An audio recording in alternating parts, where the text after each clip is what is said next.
మీరు చూస్తే అధ్యక్ష మాట్లాడితే ఎక్కడ అప్పు ఉంది 10 కోట్లు మేమేదో తప్పు చెప్పామని మాట్లాడుతున్నారు. మంత్రి గారు చాలా స్పష్టంగా చెప్పారు. నేను ఇప్పుడే చెప్తున్నా, మీరు చూస్తే అధ్యక్ష గవర్నమెంట్ డెట్ 4,38,728 కోట్లు. పబ్లిక్ అకౌంట్ లయబిలిటీస్ అంటే ఉద్యోగస్తుల డబ్బులు కూడా మొత్తం వీళ్ళు తీసుకొని వాడేసే పరిస్థితికి వచ్చారు. 80,914 కోట్లు. కార్పొరేషన్స్ డెట్ 2,48,677 కోట్లు. సివిల్ సప్లైస్ లో అప్పు 36,000 కోట్లు.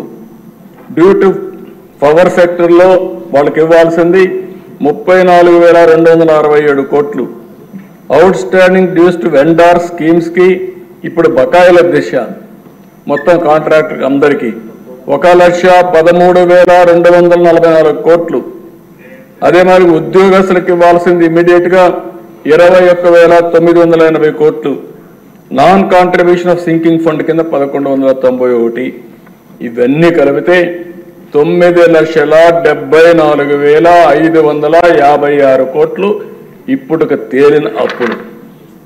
ఇంకా తవ్వితే ఎంత వస్తుందో నాకు తెలియదు. నేను ముందే చెప్పా, ఓసారి దివాలా తీసామంటే అందరూ వస్తారు, మాది కూడా ఉందని. కానీ అది చెప్పడం లేదు కాబట్టి గుమ్మలంగా ఏం చేయాలో చేసే పరిస్థితికి వచ్చా. ఇది కాదని ఎవరన్నా అంటే రండి, లెక్కలు చూపిస్తా.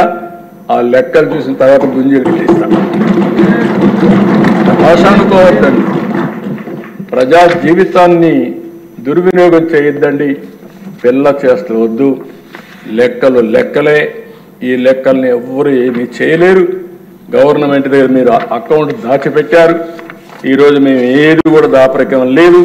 అందుకే అన్ని జీవోల్ని ఆన్లైన్లో